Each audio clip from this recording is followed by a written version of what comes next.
Primeiramente, eu gostaria de saudar os professores da banca, agradecer muito por esse programa fantástico criado pelas três instituições nessa pós-graduação em plantas medicinais e fitoterapia, a Universidade Federal do Rio de Janeiro, a Associação Brasileira de Fitoterapia e ao Jardim Botânico do Rio de Janeiro. Muito obrigado pela oportunidade. O título da minha monografia é Em Busca de uma Singularidade Canábica. Eu me chamo Maurício Souza Lima, sou postulante a um grau de especialização em plantas medicinais e fitoterapia. O meu orientador é o professor Danilo Ribeiro de Oliveira. Muito obrigado, professor. Bom, esse sinal aparece aí porque é um sinal do infinito. Nesse contexto aqui, o infinito para mim é o indivíduo que está à minha frente para receber um tratamento de cannabis medicinal. Tantas possibilidades, são tantas forças em jogo e eu tenho esse sinal aí como uma simbologia importante. Eu gostaria de introduzir aqui com uma citação de José Carlos Koch, aspas, pois as explicações científicas não são um mero produto de observações empíricas, mas projeções do espírito humano, de sua imaginação criativa. Essas projeções são profundamente influenciadas pela cultura e ideologia do pesquisador, não havendo, portanto, uma objetividade pura, desvinculada da subjetividade humana. Fecha aspas. Esse contexto para mim é muito importante e relevante, porque foi aí onde o professor me ajudou a perceber o meu viés filosófico para poder enquadrar com a ciência. E ele foi muito sensível e me sugeriu essas bases que eu usei para fazer o trabalho. Bom, introdução. Falando de singularidade. Singularidade aqui são fatores diversos que devem tornar-se significativos pela sua unificação, pela soma de forças, que a princípio podem parecer adversas, em prol de um resultado comum, que aqui é a plenitude do estado de saúde do indivíduo a ser tratado. Essa figura, esse slide me fala um pouco dessa infinita possibilidade que eu tenho quando eu tenho um indivíduo, que é esse triângulo, que traz queixas, que traz sintomas, que traz a sua história pregressa familiar, espiritual, afetiva e traz a sua genética, que é o seu componente essencialmente biológico, para formar a personalização ou a individualização possível. O caráter epistemológico desse trabalho é, segundo Gil, tornar descritivo um conhecimento científico específico, altamente abrangente, tendo como objetivo primordial a descrição das características de determinado objeto ou temática, para depois encaminhar-se para uma abordagem mais aprofundada. Que para mim, como sou um prescritor júnior, eu prescrevo apenas há 2 ou 3 anos a cannabis medicinal, como médico. Então, para mim, está sendo uma oportunidade muito interessante de aprofundar esse conhecimento e de ampliar a minha visão.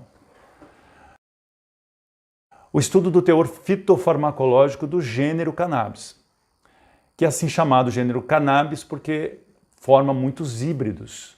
São espécies que, em geral, hibridizam, então tem essa classificação monotípica de cannabis. Bom, são os constituintes canabinoides, dentre eles o CBD e o THC, ou delta-9-THC, são muito conhecidos. Ambos têm caráter anti-inflamatório, o CBD é mais antioxidante e neuroprotetor, e o delta-THC, o tetraído canabinol, uma função principal de modular a dor, em especial as crônicas. Constituintes não canabinoides. Nós temos os flavonoides, que são moduladores farmacocinéticos do THC, e os terpenos, que aqui são classificados como mono e sesquiterpenos, com funções anti-inflamatórias também, analgésicas e ansiolíticas. Segundo Gershenson e Dudareva, em 2007, havia mais de 400 terpenos ainda sem estudo de funcionalidade em seres humanos. O tema, efeito comitiva e seu amplo espectro. Bom, foi postulado pela primeira vez por Mechoulam e Chabot na década de 90. Essa hipótese de que outros produtos biológicos inativos associados aos canabinoides aumentam a sua atividade. Então, Ethan Russo, em 2019, chama esse fator de sinergia botânica. E segundo Romano e Hazekamp, 2013, a retenção do maior espectro de terpenos é o que traz essa característica amplo espectro. O gênero cannabis tem sido dividido em 3 espécies principais, segundo Hartzell e colegas, 2016, Appendino e colaboradores, 2011, Thomas e Reusoli, 2015. As espécies são Cannabis sativa L, variedade fibra, também conhecida como cânhamo, do inglês hemp. Cannabis indica lam, variedade droga, caracterizada por altos níveis do composto psicoativo delta-9-THC. E a Cannabis ruderalis janishi ou Yanish, variedade dotada de propriedades intermediárias. Aqui nós temos o fenótipo, as 3 espécies, sativa, índica e ruderalis, com suas propriedades, com a sua anatomia diversa e bastante marcante. Lá eu falei de triângulo, aqui eu vou falar de uma base quadrangular, como se fosse uma mesa onde se encerra todo o tratamento, a proposição dessa singularidade que é esse sinal do infinito aqui. Que estão em jogo aí os receptores, né, a parte bioquímica do indivíduo, os genes e suas enzimas geradas a partir desses genes expressos, e os fitocannabinoides e endocannabinoides, que são os fatores exógenos e endógenos do caráter cannabis. A justificativa. Através de achados da literatura, não afastar o paciente da possibilidade do efeito pleno da planta. Evitar a geração de iatrogenias na deflagração de quadros psiquiátricos, que é uma das maiores preocupações por causa do THC. Fundamentar uma precisão médico-terapêutica. Educar o coletivo social e destacar a importância do autocultivo da planta enquanto tecnologia social, segundo esse autor Danino, de 2014. Objetivo geral: expandir o aporte de conhecimento, gerando diálogo analítico, reflexivo e epistemológico ao propor o uso da planta de forma individualizada. Os objetivos específicos: convocar a atenção de profissionais de saúde para a redução de danos decorrentes do uso amplo espectro da planta. Propor multidisciplinar e institucionalmente uma abordagem genética, dietética e comportamental emocional. Amplificar o tratamento com a cannabis medicinal. E vir a convocar o Estado e a iniciativa privada para um amplo debate, destacando a vantagem clínica e epidemiológica da cannabis medicinal por seus baixos índices de toxicidade, intolerância e interação medicamentosa. A metodologia. A pesquisa foi realizada de maneira exploratória, visando acessar o conhecimento de forma descritiva e em bases epistemológicas. As fontes foram conquistadas através de artigos e os resultados tiveram caráter analítico e qualitativo.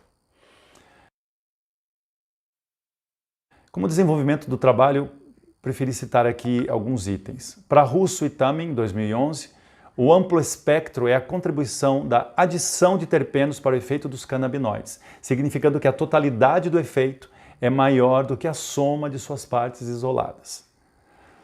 Denota a associação de uma molécula dominante, CBD ou THC, e terpenos, de forma intercomitiva, segundo Nalatambi e colegas de 2018.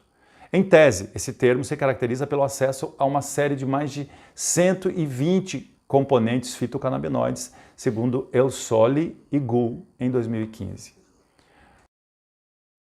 O que se sabe é que não há ainda estudos suficientes para determinar que mesmo baixas quantidades de THC, ainda que em apresentações ricas em componentes não psicoativos, possam ser efetivas e seguras no nível molecular e farmacologicamente falando.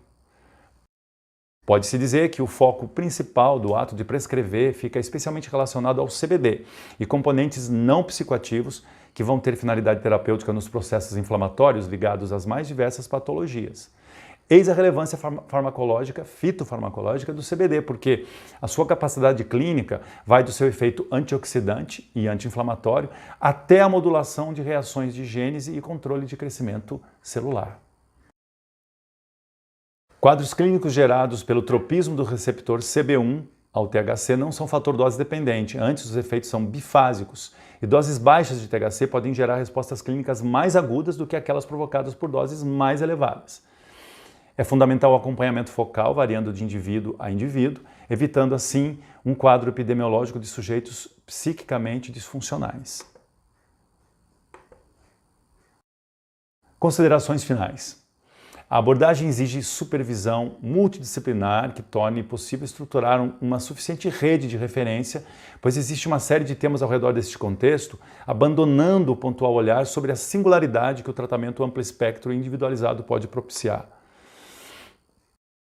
Pontos relevantes: atingir um nível seguro e eficaz do uso da planta, rever diretrizes para o autocultivo da cannabis em território nacional e incentivar uma cultura canábica, atentar para o potencial comercial de commodities que o país pode estar desprezando.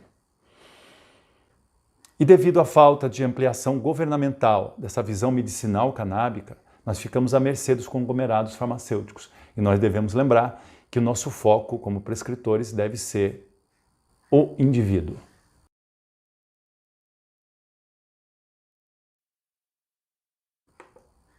Essas referências ficam à disposição, estão dos temas que foram usados nesses slides. Muito obrigado pela atenção de todos. O meu e-mail para contato é mauriciosousalima@yahoo.com.br. Fica mais uma vez a gratidão a todos que estão aqui. O infinito aí para todo mundo curtir, o infinito. E o meu grande abraço para o professor Danilo pela grande parceria comigo nesse trabalho. Muito obrigado.